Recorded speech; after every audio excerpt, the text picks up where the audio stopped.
एक गांव में एक बहुत पुरानी गुफा थी। उसमें एक औरत रहती थी जिसका नाम विमला था।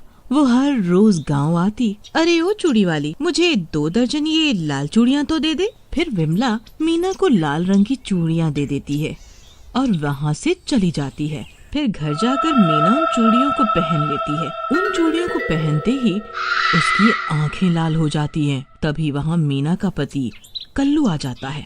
मीना रानी, खाना तो खिला दो। मुझे अपना नौकर समझ रखा है क्या?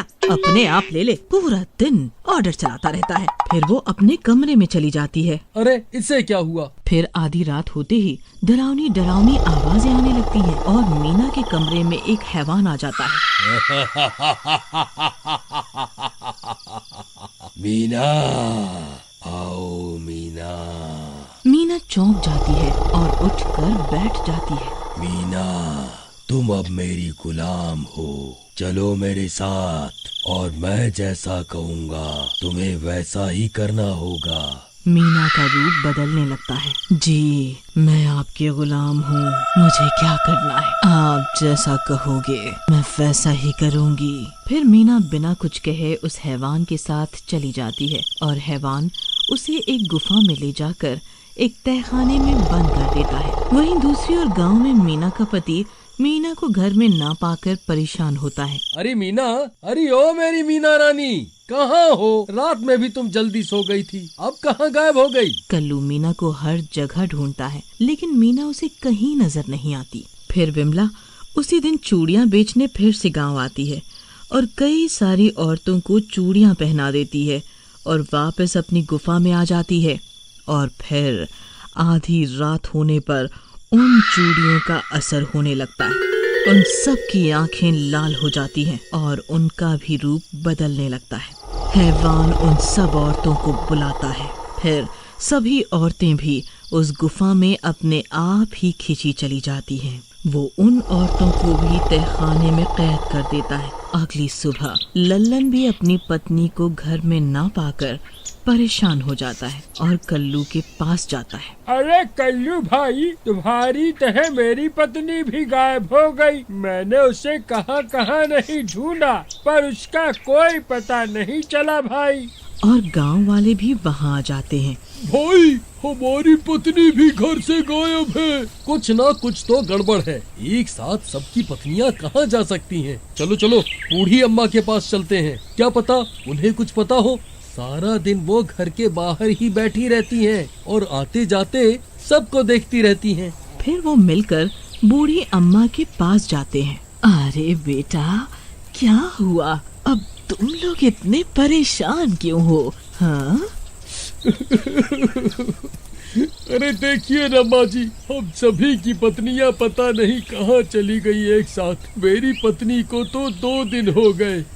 2 दिन से? मैंने तुम्हारी मीना को 2 दिनों पहले ही का देखा हुआ है, जब उसने विमला चूड़ी वाले से चूड़ियां ली थी। हाँ, तब से ही वो गायब है। मुझे लगता है कि वो विमला ही इन सब के पीछे है। कहीं उसी ने तो तुम्हारी पत्नियों को गायब नहीं किया। अब उससे कोई भी चूड़ियां मत लेना। हाँ। तभी विमला वहाँ पहुँच जाती है। अरे क्या हुआ?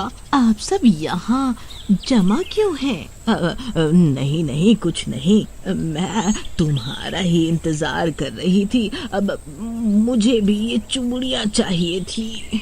फिर विमला उस बूढ़ी को चूड़ियाँ देकर वापस चली जाती है। माँ जी, आपको तो इस विमला पर शक था, फिर आपने इससे चूड़ियाँ क्यों ली?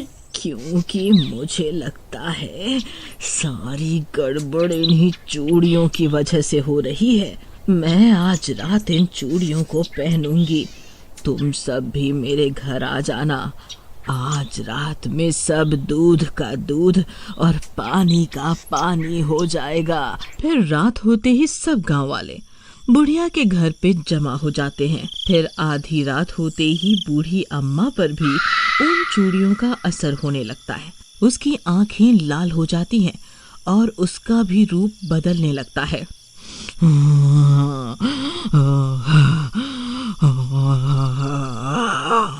ये सब देखकर गांव वालों की आंखें फटी की फटी रह जाती हैं। सब तुम दबाकर भागने लगते हैं। अरे मर गए रे, ये बुढ़िया तो भूत बन गई, भागो रे भागो। फिर सब बुढ़िया के घर से निकलते हैं और कल्लू बाहर से दरवाजा बंद कर देता है। बुढ़िया दरवाजा पीटने लगती है। अरे डरपोक गाँव वालों, कहाँ भाग रहे हो? मुझे जाना है, मेरा मालिक बुला रहा है। मुझे यहाँ बंद क्यों कर दिया? खोलो दरवाजा, खोलो। अरे भाइयों, इस बूढ़ी अम्मा की बात तो सच निकली। इन ससुरी चूड़ियों में ही गड़बड़ थी। हाँ भाई, लेकिन भाई हमारी पत्नियां हैं कहाँ? ये कैसे पता लगेगा? उसके लिए हमें इस बुढ़िया को आजाद करना होगा और इसका पीछा करना होगा। अबे पागल हो गए हो क्या? इसको आजाद करके इसके हाथों मरना चाहता है क्या? मैं तो मरना नहीं चाहता, मरने दो मेरी पत्नी को ही, वैसे भी बहुत दुखी करती थी। ऐसा मत बोलो भाई, कल तो तुम भाभी के लिए बहुत रो रहे थे, अब क्या हुआ? बस अब डर गए। ठीक है भाई, मगर ये हमें पीछा करने लायक छोड़ेगी तब तो हम इसका पीछा करेंगे ना।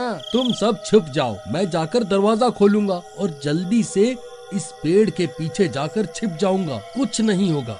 फिर सब लोग ऐसा ही करते हैं। सब लोग छिप जाते हैं और कल्लू धीरे से जाकर दरवाजा खोल देता है और भागकर छिप जाता है। फिर जैसे ही वो बुढ़िया बाहर आती है तो उसे कोई नहीं दिखता। कहाँ गए सब के सब? मुझे मेरे मालिक बुला रहे हैं, मुझे जाना होगा, मुझे जाना होगा। ऐसा बोलकर वो उसी गुफा की ओर जाती है। तभी सब गांव वाले भी हाथों में मशाल लेकर उसका पीछा करते हैं और गुफा के अंदर पहुंच जाते हैं और छिपकर देखते हैं। वहाँ का नजारा देखकर सब गांव वाले बहुत डर जाते हैं। वहाँ विमला चूड़ी वाली के साथ हैवान होता है और सबकी पत्नियां वहीं तहखाने में कैद होती हैं और रात होने के कारण सबकी पत्नियों पे भी उन चूड़ियों का असर हो चुका होता है और वो सब भूतनियां बन चुकी होती हैं।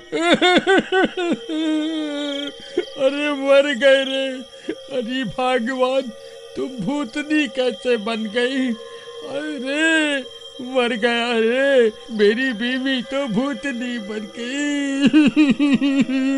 लल्लन के शोर करने से विमला सबको देख लेती है। अरे तुम सब यहाँ कैसे आ गए?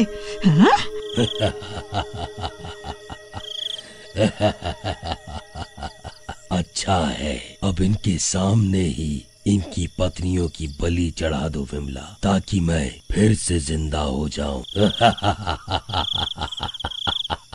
विमला, तुमने हम सब के साथ धोखा किया है। ये भूतिया चूड़ियां पहनाकर हमारी पत्नियों को वश में कर लिया तुमने। धोखा?